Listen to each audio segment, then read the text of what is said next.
दोस्तों, आज दूसरी बार हमें लेखक गांव जाने का अवसर मिला और इस बार हमारे वहां जाने की एक खास वजह भी थी।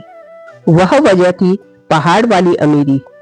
यह हमारे लिए सिर्फ एक किताब नहीं बल्कि गर्व का पल था, क्योंकि इसे हमारे ही परिवार के सदस्य डॉक्टर तरुण बेलवाल ने लिखा है। यह किताब पहाड़ की असली समृद्धि को नए नजरिए से दिखाती है।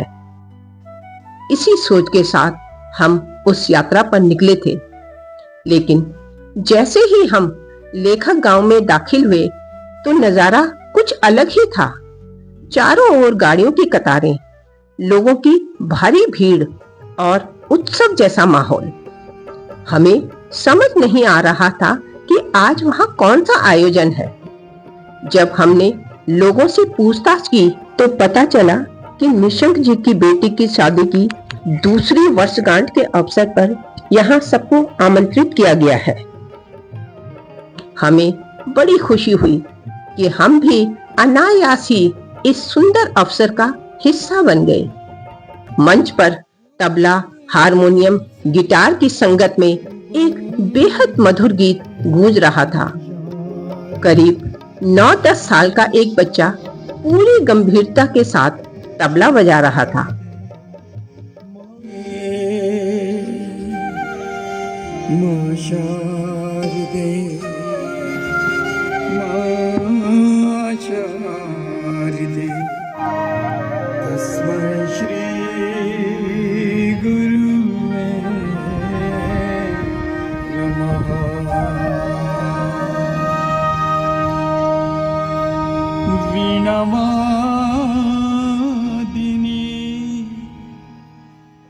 तभी मंच के पास लगी कुर्सियों पर हमें एक जाना पहचाना चेहरा नजर आया।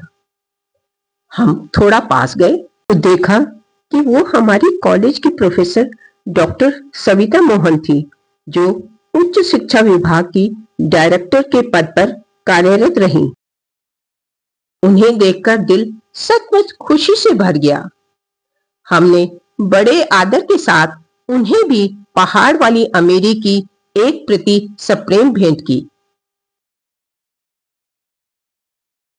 इसके बाद हमारी मुलाकात हुई प्रोफेसर नीरजा शर्मा से, जो 11 वर्षों तक चाइनीज यूनिवर्सिटी हांगकांग में रही और अब लेखक गांव में सृजनात्मक कार्य के साथ इंटरनेशनल कोऑर्डिनेटर व स्टेट प्रेसिडेंट के रूप में सक्रिय है।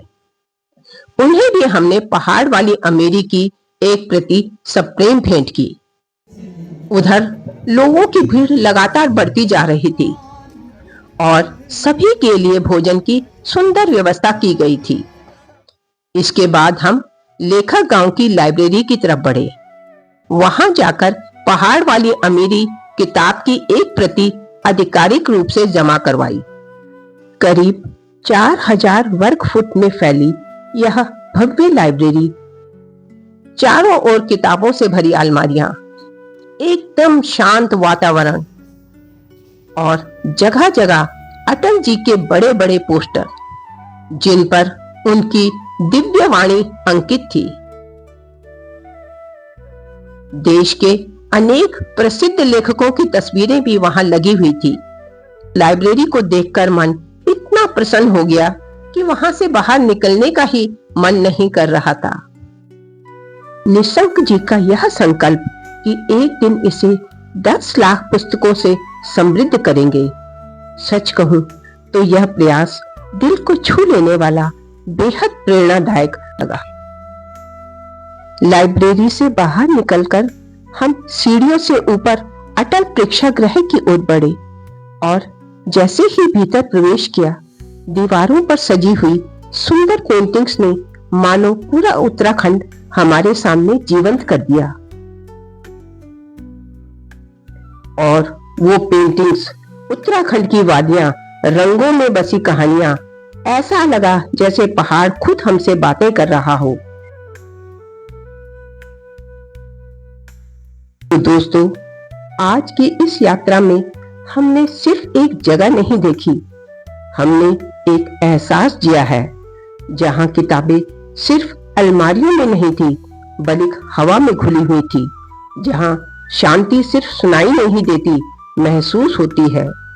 नालंदा पुस्तकालय ने मुझे ये सिखाया कि लिखना या पढ़ना सिर्फ लेखकों का काम नहीं होता। कभी कभी एक जगह भी हमें अपने अंदर छुपे शब्दों से मिला देती है। तो फिर मिलूंगी एक नई जगह, एक नई कहानी और एक नए अनुभव के साथ। तब तक के लिए ख्याल रखिए, पढ़ते रहिए, देखते रहिए और सपने बुनते रहिए। जय बद्री विशाल।